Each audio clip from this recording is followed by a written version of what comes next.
Hey guys, wow, I feel like I haven't filmed in ages. Welcome back to my channel. My name's Cecilia Owosa. If you haven't come across my channel before, I upload beauty, lifestyle, straight talking videos. I also have a Patreon which I am putting all of my new podcast episodes onto, and as well as that I'll be putting on straight talking content that won't be on YouTube. It will be exclusive to Patreon, and on top of that I have monthly beauty giveaways on my Patreon as well. So make sure that you click the link in the bio and I'll be on there all the time doing question and answers and all of them things there. So let's get into today's topic. I didn't really want to talk about this, I'm not gonna lie, but I do think it's really important to have these conversations, and I'm hoping that the nuance I hopefully bring to this discussion will help to change the dialogue that I've found very, like, the dialogue around this topic is why I was very hesitant to discuss it.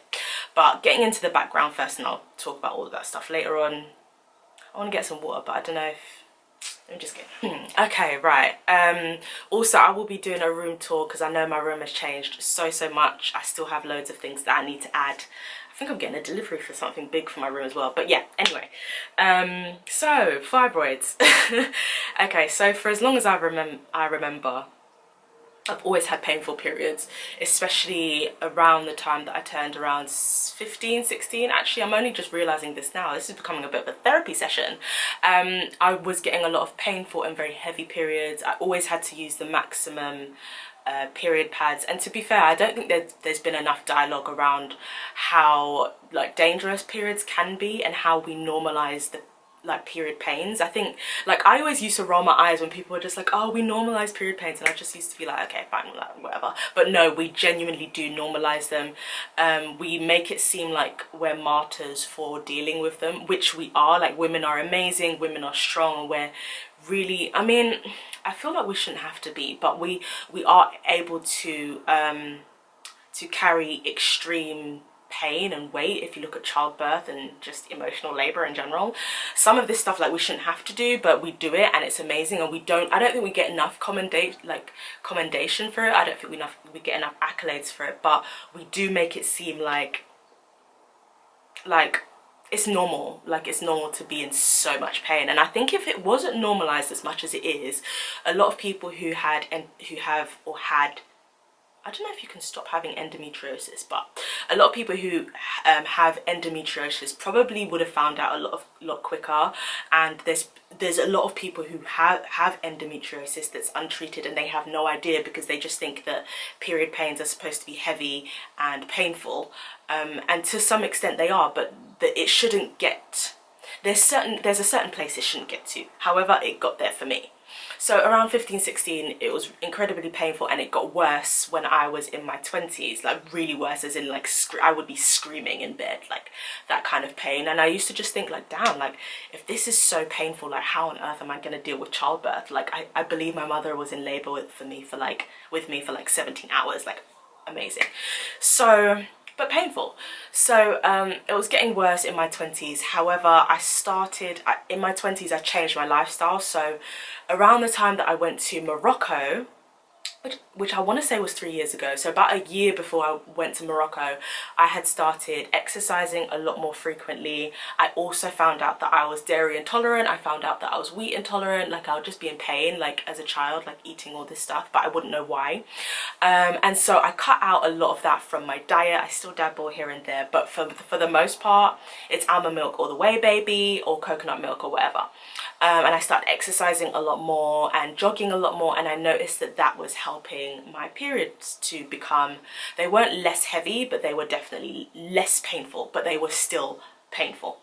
And sometimes I would have a really heavy period and a really painless period. Like, my periods are always painful, but like there'd be times where it was more pain and less pain. And so I thought, you know what, this is getting ridiculous, let me just go to the doctor about it. So I went to the doctor first, I want to say maybe 2017, yeah, and they gave me mefanic acid. I probably said that wrong, but they're a tablet, they're quite large, and doctors prescribe them quite a lot for women who have heavy periods, and they're supposed to, I believe, make your periods lighter. The doctor didn't explain any of this to me, by the way. She literally just said, I'm going to prescribe you this. and take it like once a day, I think, or so, like every time you have your period or a few days before you have your period. But she didn't explain to me like the effects that it's intended to have on my period, that I literally didn't know. So I was taking them, and to be very fair to very honest, like I saw absolutely no improvement. But I think there's a massive like issue in the Afro-Caribbean community about going to the doctors. Like I think there's a certain fear attached to going to the doctors, and a certain thing of like, oh, I don't want to bother them, like if it's not that serious, like I don't want to bother them.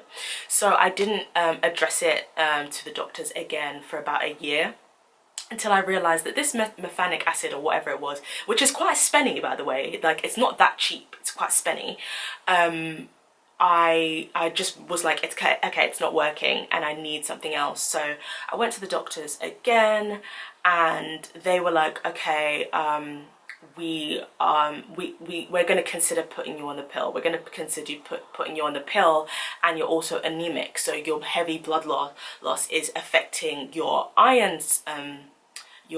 level, so you need to be taking your iron.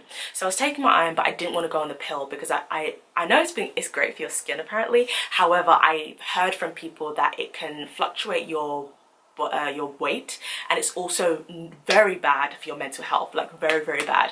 And at that point I was still really going through my self-harming issues, and generally, I mean, I really want to have a different conversation, probably in my podcast, about like just mental health, because I feel like people are like, people who don't have any diagnosed mental health issues tend to say things like, I struggle with my mental health, which isn't, there's nothing wrong with that.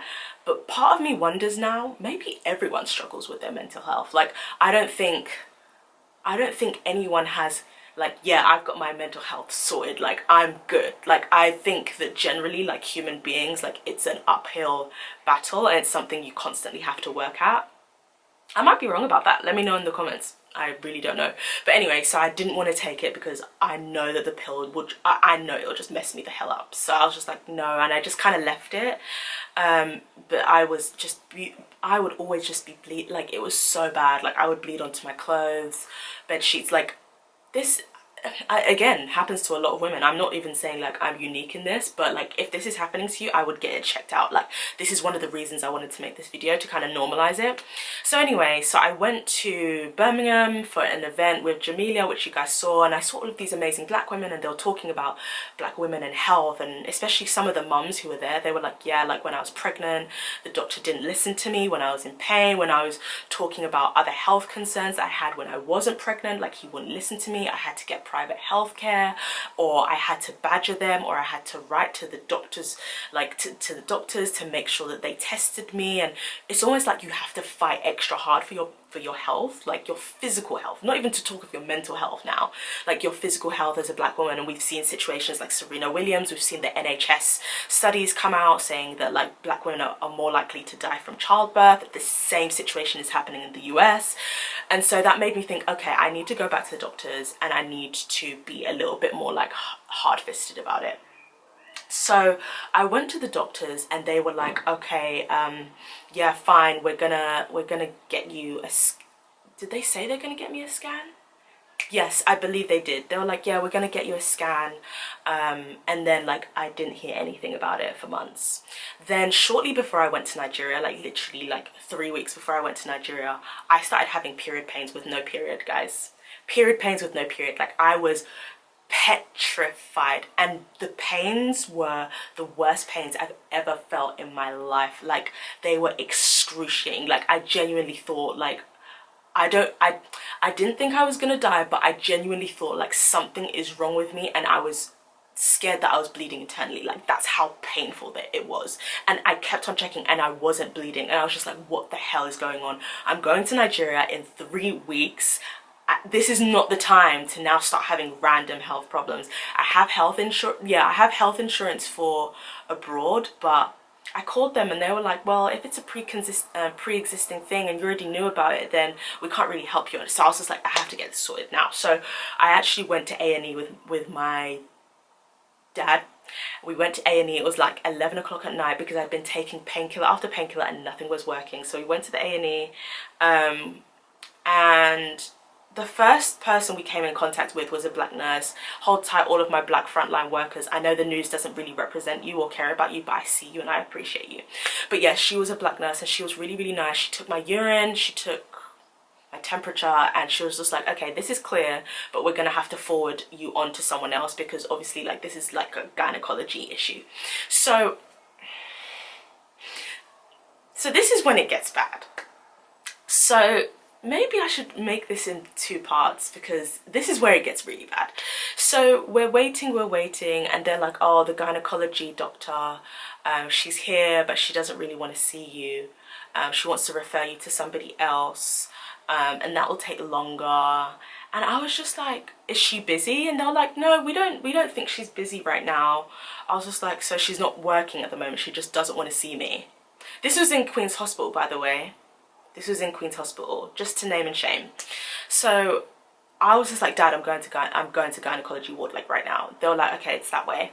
So we went to the gynecology ward and I was speaking to the nurse who was like at the front desk of the gynecology ward, and I was just like, I need to see the doctor like now. Like, I'm in pain and I'm not bleeding. Like, is anyone not concerned by this? Because people didn't, apart from like the black nurse, like people didn't seem to really be that bothered.